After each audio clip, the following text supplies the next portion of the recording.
അജ്മീറിലെ ഒന്നാം ഗേറ്റിന്റെ മുന്നിലാണ് ഇപ്പോൾ നമ്മളുള്ളത്. അപ്പോൾ ഇവിടുന്ന് ഒരുപാട് സ്ഥലത്തേക്ക് നമുക്ക് പോവേണ്ടതുണ്ട്. അപ്പോൾ അജ്മീറിൽ എത്തിയത് ഞാൻ പറഞ്ഞു, കേരളത്തിൽ നിന്നും 950 രൂപ ഉണ്ടെങ്കിൽ സ്ലീപ്പർ ടിക്കറ്റ് എടുത്തിട്ടും ട്രെയിനിനെ പറ്റി ഒന്നും അറിയാത്ത ആളുകളാണെങ്കിൽ 550 റുപ്യക്ക് ജനറൽ ടിക്കറ്റ് എടുത്ത് ചെറിയൊരു കഷ്ടപ്പാടുണ്ടാവും. ഡയറക്റ്റ് ഒരു ടിക്കറ്റോ ബുക്കിങ്ങോ ഇല്ലാതെ നിങ്ങൾക്ക് അവിടുന്ന് കയറി അജ്മീറിൽ എത്താൻ പറ്റിയ രൂപങ്ങളൊക്കെ കഴിഞ്ഞ വീഡിയോയിൽ നമ്മൾ പറഞ്ഞു. ആ വീഡിയോ കിട്ടേണ്ടവർ നമ്മളെ ഫോളോ സബ്സ്ക്രൈബ് ചെയ്ത് കൂടി കഴിഞ്ഞാൽ ഓരോ നിങ്ങൾക്ക് ഇങ്ങനെ എത്തും. അതുകൊണ്ട് അത് വിശദീകരിക്കുന്നില്ല. അപ്പോൾ ഇവിടെ എത്തിയ സ്ഥിതിക്ക് ഇനി ഇവിടെ നിന്നും ഒരുപാട് സ്ഥലത്തേക്ക് നമുക്ക് അനാസാഗർ, താരാഗഡ്, സെർവാർ ഇതൊക്കെ പോവാൻ ഏറ്റവും എളുപ്പം നിങ്ങൾ നേരെ ഒന്നാം ഗേറ്റിന്റെ അടുത്ത് നമ്മൾ നേരത്തെ കണ്ട അവിടുന്ന് നേരെ മുന്നോട്ട് വന്നു കഴിഞ്ഞാൽ ഈ തലക്കൽ വരെ അങ്ങോട്ട് വരിക. അവിടെ എത്തിക്കഴിഞ്ഞാൽ ആ ഒരു ഗല്ലിന്റെ അവസാനമാണത്. അവിടെ വലിയൊരു കമാനൊക്കെ കാണാം. അതിന്റെ അടുത്ത് ഒന്ന് ചോദിക്കുക, കാജാക്ക ചില്ലയിലേക്ക് എങ്ങനെ പോവാൻ. ഞാൻ എഴുതി കാണിക്കണേ കാജാക്ക ചില്ല. അത് ചോദിച്ചാൽ ആര് പറഞ്ഞുതരും. മലയാളത്തിൽ ചോദിച്ചാൽ മതി, ഈ റൂട്ടിനാണ് കയറാറ്. അത് നേരെ പോയാൽ പിന്നെ അത് മാത്രം എല്ലായിടത്തും ചോദിക്കുക, അനാസാഗർ കാജാക്ക ചില്ലാന്ന് മാത്രം ചോദിച്ച് ഇങ്ങനെ മുന്നോട്ട് പോവുക. അങ്ങനെ എത്തുമ്പോൾ ഇങ്ങനെ ഒരു സ്ഥലത്ത് എത്തിപ്പെടും. നിങ്ങൾ കുറച്ച് നടക്കാനുള്ളൂ. രാവിലെ തന്നെ അവിടെ എത്തിയ ഉടനെ തന്നെ എങ്ങനെ ഇറങ്ങാം. എത്തിക്കഴിഞ്ഞാൽ ഇവിടെ ഒരു ബോർഡ് കാണാം, കാജാക്ക ചില്ല എന്ന് പറഞ്ഞ ഒരു ആരോ മാർക്ക് പച്ച ബോർഡിലല്ലേ.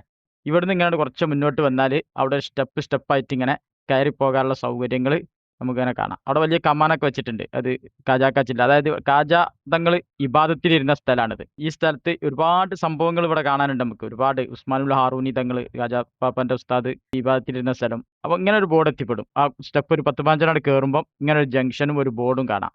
അവിടുന്ന് കാജാക്ക ചില്ല എന്ന് പറഞ്ഞൊരു ബോർഡ് ഇടത്തെ സൈഡിലേക്കും പിന്നെ മുകളിലേക്ക് നേരെയും സ്റ്റെപ്പ് പോകുന്നത് കാണാം. അപ്പോൾ ഇവിടെ നമ്മളെ ചെരുപ്പുകളൊക്കെ ഇവിടെ ഊരി വെക്കുക. അല്ലെങ്കിൽ ഇവിടെ ഈ കച്ചവടക്കാരുണ്ട്, അവരെടുത്ത് ഏൽപ്പിച്ച് ഒരു 10 റുപ്യ കൊടുത്തവർക്ക് സന്തോഷമാവും ചെയ്യും. അതിന്റെ പുറമെ അവരുടെ എന്തെങ്കിലും ചിലർ പൂവൊക്കെ വാങ്ങും. 50 റുപ്യ 20 റുപ്യ എടുത്ത 20 റുപ്യക്കൊക്കെ ഒരു പ്ലേറ്റ് പൂ കിട്ടും. അത് അവർ ഒരു ബഹുമതിയിൽ ചെയ്യുന്നതാണ്. ഏതായാലും ഈ പച്ച വീടിന്റെ മുന്നിൽ കൂടെ നടന്നു കഴിഞ്ഞാൽ ഇങ്ങനെ ഒരു സ്ഥലത്ത് എത്തിപ്പെടും. ഇതാണ് കാജാതങ്ങൾ പാപ്പ ഇബാദത്തിലിരുന്ന സ്ഥലം. അപ്പൊ ഇതിന്റെ പുറംഭാഗത്തെ കാഴ്ചയാണിത്. ഗ്രൂപ്പായിട്ട് ഇവിടെ വന്ന ആളുകളൊക്കെ ഉണ്ടല്ലോ, തോന ആളുകൾ. അവര് അതിന്റെ ഉള്ളിലൊന്ന് സന്ദർശിച്ചിട്ട് ഇവിടെ വന്നിരുന്നിട്ട് യാസീനൊക്കെ ഓതി ദുആ ചെയ്തതിന്റെ ശേഷം തിരിച്ചു പോയത്. ഇവിടുന്ന് ഇങ്ങനെ ഒരു സ്റ്റെപ്പ് ഉണ്ട്, കയറി കഴിഞ്ഞാൽ ഇങ്ങനെ ഒരു ഗ്രൗണ്ട് കാണാം അവിടെ.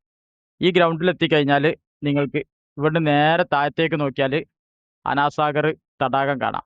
ഓക്കെ, ഈ അനാസാഗർ തടാകവും ഇതൊക്കെ ഒരുപാട് മഹാന്മാരെ മക്ബറകളാണ്. ഒരുപാട് വലിയ വലിയ മഹാന്മാരെ മക്ബറകളും അവർ ഇബാദത്തിലിരുന്ന സ്ഥലങ്ങളൊക്കെയാണ് ഈ പുറത്ത് കാണുന്ന സ്ഥലങ്ങൾ. അതിൽ ഒരുപാട് ആൾക്കാരെ മറവ് ചെയ്തതും ഇവിടെ തന്നെയാണ്. അപ്പോൾ ആ താഴത്ത് കാണുന്നതാണ് അനാസാഗർ തടാകം. ഇനി താല്പര്യമുള്ളവർക്ക് ഞാൻ നേരത്തെ റോട്ടിൽ ഒരു വഴി കാണിച്ചു തരാം. ഞാൻ നേരത്തെ ആ ബോർഡ് കാണിച്ചിരുന്നില്ല, അതിൻ്റെ അടുത്ത് തന്നെ ഒരു കീപ്പോട്ട് ഒരു വഴി ഉണ്ട്. ഞാൻ ഇപ്പോൾ തിരിച്ചു പോകുമ്പോൾ കാണിച്ചു തരാം. അതിൽ ഇറങ്ങി കഴിഞ്ഞാൽ ഇതിലെങ്ങനെ ഇറങ്ങി അവിടെ താഴത്തേക്ക് നിങ്ങൾക്ക് പോകാവുന്നതാണ്. അനാസാഗറിന്റെ അവിടെ പിന്നെ കാര്യമായിട്ട് നമുക്കൊന്നും ഇല്ല. ഈ അനാസാഗർ ചരിത്രത്തിൽ ഒരു പേര് പിടിച്ച ഒരു തടാകം ആയതുകൊണ്ട് തന്നെ അത് നമുക്ക് കാണാൻ ഒരു ആഗ്രഹം ഉണ്ടല്ലോ. അപ്പോൾ ആ നിലക്ക് ഇവിടുന്ന് കണ്ടാലും മതി. ഇനി താഴത്തേക്ക് ഇറങ്ങി പോകണമെങ്കിൽ നിങ്ങൾക്ക് പോവാം. അവിടെ കുറേ ടൂറിസം മേഖലകളൊക്കെയാണ്, അതായത് ബോട്ട് സർവീസും പരിപാടിയൊക്കെ ഉണ്ട് അവിടെ.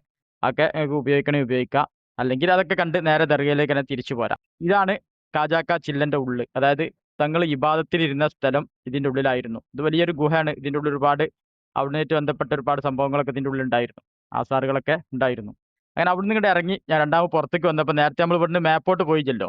ഇവിടുന്ന് മേലോട്ട് കയറി കഴിഞ്ഞാൽ കുത്തുബുദ്ദീൻ ബക്തിയാരി കാക്കിത്തങ്ങൾ പാപ്പ ഇബാദത്തിലിരുന്ന ഒരു ചില്ലുണ്ട് ഇവിടെ. അതിന്റെ മുകളിലേക്ക് വീണ്ടും കയറി കഴിഞ്ഞാൽ നമുക്ക് ഉസ്മാനുൽ ഹാറൂനി തങ്ങൾ പാപ്പ ഇബാദത്തിലിരുന്ന ചില്ലുണ്ട്. പക്ഷെ ഉസ്മാനുൽ ഹാറൂനി തങ്ങൾ പാപ്പ ഇബാദത്തിലിരുന്ന ഈ ചില്ല ഇപ്പോ അവിടെ എന്തൊക്കെ വെച്ചാൽ ഷിയാക്കളെ ഒരു കേന്ദ്രമായിട്ട് മാറിയിട്ടുണ്ട്. അപ്പൊ നമ്മളെ ആളുകൾ അവിടെ പോയി നേരെ സിയാറത്ത് ചെയ്ത് ഇങ്ങനെ പോരുമെന്നല്ലാതെ അവിടെ കൂടുതൽ സമയം ഇരിക്കാറില്ല. അപ്പൊ അവിടെ റോട്ടിലേക്ക് തന്നെ തിരിച്ചു വന്നപ്പോൾ നേരത്തെ നമ്മൾ കണ്ട ബോർഡിന്റെ അടുത്ത് തന്നെ ഇങ്ങനെ ഒരു വഴി കാണാം. ഓക്കെ, നേരെ താഴോട്ട് ഇതിലെങ്ങനെയാണ്ട് ഇറങ്ങി പോയാലും നിങ്ങൾക്ക് എന്ത് ചെയ്യാം, അനാസാഗറിലേക്ക് ഇറങ്ങി പോകാൻ പറ്റും. ചുരുക്കി പറഞ്ഞാൽ അനാസാഗറിന്റെ തൊട്ടടുത്തുള്ള വലിയൊരു പർവ്വതത്തിലായിരുന്നു ഇവർ ഇബാദത്തിലായിട്ട് ഇരുന്നീന സ്ഥലം എന്ന് ചുരുക്കം. അപ്പം അതിന്റെ മുകളിൽ കീപ്പോട്ട് നോക്കിയാലും കാണാം, താഴത്തേക്ക് ഇങ്ങനെ നടന്നു പോവുകയും ചെയ്യാം. ഇവിടെ നിന്ന് നമുക്ക് ഓട്ടോ കിട്ടും ദർഗയിലേക്ക്. 30 റുപ്യ 40 റുപ്യ കൊടുത്താൽ ചെറിയ ചെറിയ ടാക്സികൾ കിട്ടും. ഇതൊക്കെ അവിടേക്ക് സിയാറത്തിന് വന്ന ആളുകൾ ഇങ്ങനെ തിരിച്ചു പോരുകയാണ്. ഓക്കെ, അപ്പം ഇവിടുന്ന് നമ്മൾ എന്ത് ചെയ്ത് ഇങ്ങോട്ട് നടന്നു പോന്നു. അങ്ങോട്ട് ഒരു 30 രൂപയും കൊടുത്ത് ഒരു ഓട്ടോക്ക് നേരെ നമ്മൾ പിന്നെ അജ്മീറിന്റെ അടുത്തേക്ക് ദർഗന്റെ അടുത്തേക്ക് തന്നെ തിരിച്ചു. അപ്പോൾ ഇവിടെ എപ്പോഴും ഇങ്ങനെ വണ്ടി കിട്ടില്ല. എങ്കിൽ നടന്നു പോയാൽ മതി. ആരോട് ചോദിച്ചാലും പറഞ്ഞുതരും. അവിടെ തിരിച്ചു പോരുമ്പോൾ വയ്യ വെക്കുകയാണെങ്കിൽ ദർഗ എന്ന് ചോദിച്ചാൽ മതി. അപ്പോൾ ആരും പറഞ്ഞുതരും ദർഗക്കുള്ള വയ്യ. ഓക്കെ, അങ്ങനെ വന്ന് നമ്മൾ എന്ത് ചെയ്ത് നമ്മളെ റൂമിന്റെ പരിസരത്തേക്ക് ഏകദേശം എത്താനായി. ഇതിപ്പോൾ അജ്മീറിന്റെ ബഡാ ബസാറിന്റെ ജംഗ്ഷൻ. അങ്ങനെ ഇവിടെ വന്ന് നമ്മൾ നമ്മളെ ഗേറ്റിന്റെ അടുത്ത് തന്നെ എത്തി. അപ്പൊ ഇനി ഇവിടുന്ന് നമുക്ക് എന്ത് ചെയ്യാം, നേരെ പുറത്തിറങ്ങിയിട്ട് വണ്ടി വിളിക്കണമെങ്കിൽ വിളിച്ചിട്ട് നേരെ എന്ത് ചെയ്യുക, ഒരുപാട് ടാക്സികൾ കിട്ടും നമുക്ക് താരാഗഡിലേക്ക് പോകാൻ. താരാഗഡ് അതുപോലെ തന്നെ അതിനനുബന്ധമായിട്ട് പിന്നെ സെർവാർക്കൊക്കെ പോകാൻ. ഇവിടെ നമ്മൾ ഒരു ഓട്ടോ വിളിച്ച് 150 രൂപയാണ് ഒരാളോട് ഒരു ഈടാക്കുന്നത്. അവിടെ കൊണ്ടുപോയി ഇങ്ങോട്ട് തിരിച്ചു കൊണ്ടുവരും. അപ്പം നിങ്ങളവിടെ വന്ന് നിന്നാൽ തന്നെ ഓലിങ്ങനെ വന്ന് ചോദിക്കും, സെർവാറിലേക്കാണോ താരാഗഡിലേക്കാണോ എന്ന് ഓലിങ്ങനെ വന്ന് ചോദിച്ചുകൊണ്ടിരിക്കും. അപ്പം നിങ്ങൾ എവിടേക്കാ പോകാൻ ഉദ്ദേശിച്ചാൽ പറയാം, ഇതാണ് താരാഗഡ് മല കയറിക്കൊണ്ടിരിക്കുകയാണ്. അപ്പോൾ അവിടുന്ന് ഒരു ഒമ്നി വണ്ടി ഒരു ടീം ഇങ്ങനെ ഒന്നായിട്ട് ഇങ്ങനെ വിളിച്ചിട്ട് 600 രൂപയാണ് അവർ ഈടാക്കിയത്. അതിൽ ഏകദേശം 6 ആൾക്കാർ 7 ആൾക്കാരൊക്കെ കയറ്റാം. അല്ല നമ്മുടെ അടുത്ത് 600 റുപ്യക്ക് വിളിക്കണമെങ്കിൽ നമ്മൾ ഓല കൊടുത്തിട്ട് ഒപ്പിച്ച് കയറി അതുപോലെ ഓരോരുത്തർ ഓലെന്നെ ഒപ്പിച്ചോളും. നമ്മളവിടെ നിന്ന് കൊടുത്താൽ മതി. ഒരാളോട് ഇത്ര റുപ്യാണ് അവിടെ കൊണ്ടുപോയിട്ട് ഇങ്ങോട്ട് കൊണ്ടുവരുന്നതിന് ഇത്ര രൂപ ഒരു കരാർ ഉറപ്പിക്കുക ചെയ്യാം. അപ്പോൾ അതിൽ കയറി നമ്മൾ വന്നു. ഇപ്പം ഇവിടെ വന്നു. ഇതാണ് ആ ഉപ്പാപ്പാൻ്റെ കുതിരയുടെ മക്കാമിനൊക്കെ പറഞ്ഞതും അതുപോലെ തന്നെ താരാഗഡിൻ്റെ മുകളിലുള്ള ഒരുപാട് സംഭവങ്ങളാണിത്. ഇവിടുത്തെ മക്കാമുകൾ കാഴ്ചകളൊക്കെ ഞാൻ പിന്നീട് വിശദീകരിച്ച് തരണ്ട്. നമ്മളിങ്ങനെ റൂട്ട് കാണിക്കാണല്ലോ. അപ്പോൾ അവിടുന്ന് നേരെ പുറത്തിറങ്ങിയാൽ നമ്മൾ ആ വണ്ടി കയറി വരുമ്പോൾ ഒരു ടോൾ പിരിച്ചിൻ്റെ സ്ഥലം കാണാം. ഈ താരാഗഡ് മല കയറുമ്പോൾ അതിൻ്റെ നേരെ ബാക്കിലൂടെ റോഡുണ്ട്. ഇത് മറക്കരുത്. ഇത് ഒരുപാട് ആൾക്കാർ സിയാറത്ത് ചെയ്യാതെ പോകലുണ്ട്. അതിൻ്റെ ബാക്കോട്ട് ഇങ്ങനെ നടന്നു കഴിഞ്ഞാൽ ഇങ്ങനെയാണ്. അതായത് നമ്മൾ ആ മല കയറി വരുന്ന സമയത്ത് അവിടെ ടോൾ പിരിക്കുന്ന ഒരു കൗണ്ടർ ഉണ്ട്. മല കഴിഞ്ഞുവിടുമ്പം താരാഗഡിലേക്ക് എത്തുമ്പോൾ അതിൻ്റെ ബാക്കിലാണ് ഈ സംഭവം ഉള്ളത്. അതിൻ്റെ ബാക്കിലൂടെ നടന്നാൽ ഇങ്ങനെ ഒരു ഗേറ്റ് കാണാം. ഏകദേശം 12,000-ലധികം ആളുകൾ ഷഹീദായി കിടക്കുന്ന ഒരു സ്ഥലമാണിത്. അജ്മീർ ഉപ്പാപ്പയുടെ ഭാര്യയുടെ പിതാവിൻ്റെ മക്ബറ ഇതിലേക്ക് കാണുന്നത് ഇതിൻ്റെ ഉള്ളിലാണ്. വിശദീകരണമൊക്കെ ഞാൻ പിന്നീട് തരുന്നുണ്ട്. അപ്പോൾ ഇവിടുത്തെ സിയാറത്തുകളും കഴിഞ്ഞ് നമ്മൾ നേരെ അവിടുന്ന് എന്ത് ചെയ്ത് അജ്മീർ ജംഗ്ഷനിലെത്തി. നമ്മൾ ആ രാവിലെ കയറിയ 4-ാം ഗേറ്റിൻ്റെ ആ ഭാഗത്ത് തന്നെ എത്തി. അപ്പോൾ അവൻ മറ്റു 150 റുപ്യൻ്റെ ടീം അവിടെ കൊണ്ടുവന്ന് ഇറക്കി നമ്മളെ അവിടുത്തൊക്കെ കഴിഞ്ഞാണ്ട്. അപ്പോൾ വേറെ വണ്ടിക്കാർ വന്നാണ്ട് സെർവാർ പോരണോ വെച്ച്. അപ്പോൾ എത്ര വേണോ വെച്ചപ്പോൾ ഓലും 200 റുപ്യ പറഞ്ഞു. 150 റുപ്യ 200 റുപ്യ ഓല റേറ്റ്. ഓല വണ്ടിയിൽ കയറി ഞങ്ങൾ സെർവാറിലേക്ക് പോകുന്നത്. അവരെ കരാറും ഇവിടുന്ന് കൊണ്ടുപോയി അവിടെ പോയി സിയാറത്ത് ചെയ്ത് തിരിച്ചിവിടെ കൊണ്ടുവന്ന് ഇറക്കാനുള്ളതാണ്. അത് എപ്പോഴും ഇങ്ങനെ വണ്ടി പോയിക്കൊണ്ടിരിക്കും. വൈകുന്നേരം വരെ പോകും അങ്ങോട്ടും ഇങ്ങോട്ടും. അവരെ ആളുകളൊക്കെ അവരൊപ്പിച്ചോളും. നമ്മളൊരാളായിട്ടാണ് നിന്നെടുത്താൽ മതി. ആളൊക്കെ അവരൊപ്പിച്ച് റെഡിയാക്കും. അങ്ങനെ നമ്മൾ സെർവാറിലെത്തിയപ്പം അവിടെ കയറി വന്ന കവാടാണ് ആ കണ്ടത്. അത് കഴിഞ്ഞ് നേരെ അങ്ങോട്ട് കയറുമ്പോൾ നല്ല കവാലി കേൾക്കുന്നുണ്ട്. അത് കഴിഞ്ഞ് മഹാനവറുകളുടെ ദർഗ സിയാറത്ത് ചെയ്തു. അവിടുന്ന് നേരെ പുറത്തേക്ക് ഇറങ്ങുമ്പോൾ മറക്കാതെ കാണുക, ദർഗൻ്റെ നേരെ അടിയിൽ ഒരു മക്കാമ് കൂടി ഉണ്ട്. അവിടുത്തെ സുഹൃത്ത്, അതൊരു വേറൊരു ചരിത്രമൊക്കെ ഉണ്ട്. അതൊക്കെ പിന്നീട് നമുക്ക് പറയാം. അങ്ങനെ ആ സുഹൃത്തിൻ്റെ മക്കാമും സിയാറത്ത് ചെയ്ത് അവിടുന്ന് നേരെ പുറത്തേക്ക് ഇറങ്ങി. അജ്മീർ ഉപ്പാപ്പാൻ്റെ മകൻ ബാവ സെർവാരി തങ്ങൾ ഉപ്പാപ്പാൻ്റെ മക്കാമാണ് ഇവിടെ ഉള്ളത് കേട്ടോ. അത് പറയാൻ മറന്നാ. ഇവിടെ നിന്ന് പുറത്തേക്ക് ഇറങ്ങി കഴിഞ്ഞാൽ നല്ല ഒരു കച്ചവടമുള്ള സിറ്റിയാണ് ഇതിൻ്റെ മുന്നിൽ. ഇതിൽ കണ്ടമാനം ഏലക്കായി, കച്ചോലം, കുരുമുളക്, അങ്ങനത്തെ കുറേ ഈ സുഗന്ധവ്യഞ്ജന വസ്തുക്കളൊക്കെ ഉണ്ടല്ലോ, അതൊക്കെ വിൽപ്പന നടത്തുന്നുണ്ട്. ചെറിയ റേറ്റിന് കിട്ടും അവിടെ. അതിൻ്റെ പ്രത്യേകത ഈ അക്രൂട്ട് പോലത്തെ സാധനങ്ങളൊക്കെ. അങ്ങനെ അവിടുന്ന് നമ്മൾ നേരെ വണ്ടിയിൽ ഇനി അജ്മീർ ദർഗയിലേക്ക് തന്നെ തിരിച്ചു പോരുകയാണ്. അപ്പോൾ നമ്മൾ ഏകദേശം പരിപാടികളൊക്കെ ഇവിടെ അജ്മീറായിട്ട് കാണാനുള്ളതൊക്കെ കണ്ടു. ഇനി ഡാദിൻ കാ ചൊപ്പട മസ്ജിദാണ് നമുക്ക് കാണാനുള്ളത്. അത് നമുക്ക് പോകണമെങ്കിൽ നേരെ 4-ാം ഗേറ്റിൻ്റെ അടുത്തിന് കയറി പോകണം.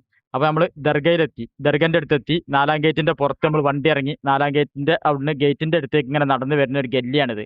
4-ാം ഗേറ്റിൻ്റെ അടുത്താണ് നമ്മൾ താമസിക്കുന്നത്. നിങ്ങൾക്ക് ഇവിടെ 4-ാം ഗേറ്റിൻ്റെ സ്റ്റാർട്ടിങ് മുതൽ ഇങ്ങോട്ട് ബംഗ്ലാദേശ് ലോഡ്ജ് മുതൽ ഇങ്ങോട്ട് തുടങ്ങിയാൽ തമിഴ്നാട് ഹൗസ് ലോഡ്ജ് ഉണ്ട്. അങ്ങനെ ഇതൊക്കെ നമുക്ക് റൂം കിട്ടും. ഇവിടെയൊക്കെ ചെറിയ റേറ്റിന് റൂം കിട്ടും. കൂടുതലും മലയാളികൾ ഇവിടെയാണ് നിൽക്കാറ്. അപ്പം ആ തമിഴ്നാട് ലോഡ്ജിൻ്റെ അടുത്ത് തന്നെയാണ് ഈ ഹോട്ടൽ, ബർക്കാത്ത് ഹോട്ടൽ എന്ന ഹോട്ടലുണ്ട്. അത് കഴിഞ്ഞ് കുറച്ചുകൂടി മുന്നോട്ട് പോയാൽ നമുക്ക് 4-ാം ഗേറ്റിൻ്റെ അടുത്തെത്താവുന്നതാണ്. ഓക്കെ, അപ്പം ഇതാണ് 4-ാം ഗേറ്റ്. 4-ാം ഗേറ്റിൻ്റെ അടുത്ത് ഇതൊക്കെ ഇവിടെ വന്നാൽ ഒരിക്കൽ നമ്മൾ ഈ വോയിസ് കേട്ട് ഇവിടെ വന്നു കഴിഞ്ഞാൽ നമുക്ക് വേഗം ഓടും. ഇപ്പം അങ്ങനെ കേൾക്കുമ്പോൾ ടെൻഷൻ ഉണ്ടാവുള്ളൂ. 4-ാം ഗേറ്റിൻ്റെ അടുത്തിന് നേരെ 4-ാം ഗേറ്റിലേക്ക് തിരിഞ്ഞ് നിൽക്കുമ്പോൾ വലത്തെ ഭാഗത്തേക്ക് പോയാൽ 3-ാം ഗേറ്റ്, 2-ാം ഗേറ്റ്, 1-ാം ഗേറ്റ് പറഞ്ഞാൽ അങ്ങനെ പോവാം. അവിടെ 3-ാം ഗേറ്റിൻ്റെ അടുത്താണ് ബാത്റൂം സൗകര്യമൊക്കെ ഉള്ളത്. അതേസമയത്ത് 4-ാം ഗേറ്റിൻ്റെ അടുത്തിന് നമ്മൾ ഇനിയിപ്പോൾ ഡാദിൻ കാ ചൊപ്പട മസ്ജിദിലേക്ക് 5-ാം ഗേറ്റ്, 6-ാം ഗേറ്റ് പറഞ്ഞാൽ അങ്ങനെ പോകണം. 8-ാമത്തെ ഗേറ്റ് വരെ. ഈ 4-ാം ഗേറ്റ് കഴിഞ്ഞ് ഈ ഗല്ലി കൂടി കുറച്ചുകൂടി മുകളിലേക്ക് ഇങ്ങനെ സ്റ്റെപ്പ് കയറി പോകുമ്പം നമുക്ക് 5-ാം ഗേറ്റ് കാണാം, 6-ാം ഗേറ്റ് കാണാം, 7-ാം ഗേറ്റും 8-ാം ഗേറ്റ്. 7-ാം ഗേറ്റ് ഇങ്ങോട്ട് ഇറങ്ങുമ്പോൾ ഇതുപോലത്തെ റോഡ് നമുക്കവിടെ കാണും. ആ റോഡിന് നേരെ കുറച്ചുകൂടി ഇടത്തെ സൈഡിലേക്കാണ് നടന്നാൽ വലിയൊരു കമാനം കാണാം. ഒരു കല്ലുകൊണ്ടുണ്ടാക്കി പൊളിഞ്ഞ് വീകാറായ. അതിലൂടെ ഇങ്ങനെ കയറിയാൽ ഡാദിൻ കാ ചൊപ്പട മസ്ജിദ്. ഇത് നമുക്ക് വൈകുന്നേരങ്ങളിൽ പോകാൻ ഏറ്റവും നല്ലത്. വൈകുന്നേരം ആകുമ്പോൾ ഭയങ്കര കച്ചവടങ്ങളും അതുപോലെ തന്നെ ഒരു തിരക്കുണ്ടെങ്കിലും വെയിൽ കൊള്ളാതെ കഴിച്ചിലാവും. ഇതിൻ്റെ തൊട്ടടുത്ത് തന്നെ താരാഗഡിലേക്ക് നടന്നു പോകാനുള്ള വഴിയുണ്ട്. അത് അന്വേഷിച്ചാൽ നിങ്ങൾക്ക് കാണാം. അവിടെ അങ്ങനെ ആരോ മാർക്ക് ഇട്ടിട്ട് കാണിക്കുന്നുണ്ട്. ഏകദേശം ഒരു മണിക്കൂറിൻ്റെ അടുത്ത് കയറാണ്ടാവും. ഓക്കെ, നടന്നു പോവാം. അതിൻ്റെ ഇടക്കാണ് ആ കുതിരൻ്റെ കുളമ്പടി ഇതൊക്കെ കാഴ്ചകളൊക്കെ. അവിടുന്ന് വന്ന് നമ്മൾ 2-ാമത് അജ്മീർ ദർഗയിലെത്തി. മഹ്രിബിൻ്റെ സമയമാണ്. നല്ല കവാലി ഒന്ന് കേൾക്കാം കുറച്ച്, എന്നിട്ട് ബാക്കി പറഞ്ഞുതരാം.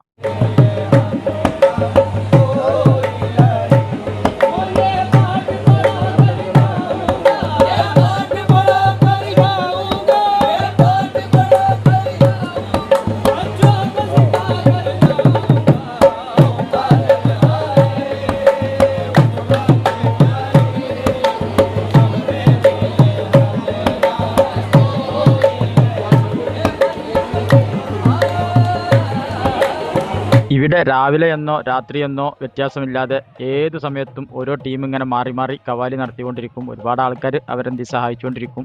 അതൊരു വശത്ത് നടക്കും. അതുപോലെ തന്നെ മഗ്‌രിബ് ഉണ്ടാകുമ്പോഴേക്കും തിരക്കിൻ്റെ ഒരു സംഭവം, അതായത് കാലെടുത്ത് വെക്കാൻ ഈ ഒരു ചെറിയ ഗ്യാപ്പ് അല്ലാത്ത വേറെ എവിടെയും അജ്മീറിൽ കാലെടുത്ത് വെക്കാൻ സ്ഥലം ഉണ്ടാവില്ല. അയാതി തിരക്കാണ്. കണ്ടമാനം ആളുകൾ 4 ഭാഗത്തേക്ക് പോകുന്നു. അങ്ങനെ എല്ലാവരും വന്ന് കൂടുന്ന ഇത് ഒരു ദിവസമല്ല കേട്ടോ, ഇത് എല്ലാ ദിവസവും ഇങ്ങനെ തന്നെയാണ്. അതായത് ഇതൊരു ഭരണശിരാ കേന്ദ്രം. അതായത് അജ്മീർ സുൽത്താനുൽ ഹിന്ദുവിൻ എന്ന് വെറുതെ പറയുന്നതല്ല. ഒരുപാട് ആൾക്കാർ അവരുടെ ആവലാതികളും പ്രശ്നങ്ങളും റബ്ബിൻ്റെ മുന്നിൽ വെക്കാനായിട്ട് ഇവിടെ വരും. എന്നിട്ട് എല്ലാവരും ഓരോരുത്തരും ഓരോ പല ജാതി ഭേദമന്യേ എല്ലാവരും ഉണ്ട്. അങ്ങനെ വന്നിട്ട് അവർ അവരുടേതായ ഭാഷയിൽ അവരുടെ റബ്ബിൻ്റെ മുന്നിലേക്ക് കൈ ഉയർത്തി തന്നെയാണ്. അങ്ങനെ അജ്മീറിൽ ഒരുപാട് കാഴ്ചകൾ നമ്മൾ നിങ്ങളിലേക്ക് എത്തിച്ചു തന്നു. ഇനിയും ഒരുപാട് കാഴ്ചകളുമായിട്ട് നിങ്ങളിലേക്ക് എത്തും. അപ്പോൾ ഇനി അടുത്തത് നമുക്ക് നേരെ ഇവിടുന്ന് അഹമ്മദാബാദ് ഷാ വലിയുല്ലാഹി പാപ്പാൻ്റെ അടുത്തേക്ക്, അത് കഴിഞ്ഞിട്ട് ഡൽഹിക്ക്, അത് കഴിഞ്ഞിട്ട് ബോംബെയിലേക്ക്, അവിടുന്ന് ഡോങ്കരിയിലേക്ക്, അത് കഴിഞ്ഞ് ഗേറ്റ് ഓഫ് ഇന്ത്യ, അത് കഴിഞ്ഞിട്ട് താജ് ഹോട്ടൽ, അങ്ങനെ ഒരുപാട് സംഭവങ്ങളൊക്കെ നിങ്ങളിലേക്ക് നമ്മൾ എത്തിക്കും. നമ്മളെ ഫോളോ ചെയ്ത് കൂടാൻ മറക്കണ്ട. ഇതുപോലുള്ള വീഡിയോകളാണ് നമ്മുടെ ചാനലിൽ കൂടുതലുണ്ടാകുക. അപ്പോൾ നമ്മൾ കേരളത്തിന് പുറപ്പെട്ട് നേരെ താജ്മഹൽ വന്ന് അങ്ങനെ കറങ്ങി നേരെ കാശ്മീർ വഴി കറങ്ങി പഞ്ചാബ് ഹരിയാനയൊക്കെ കറങ്ങി നേരെ വന്ന് അജ്മീറിലെത്തി ബോംബെയിലെത്തി അങ്ങനെ പോരാനുള്ള പരിപാടിയാണ്. അപ്പോൾ ഇതിൻ്റെ എല്ലാ വീഡിയോ നിങ്ങൾക്ക് കിട്ടണമെങ്കിൽ നമ്മളെ കൂടെ. ഓക്കെ, അടുത്ത വീഡിയോ കാണാം.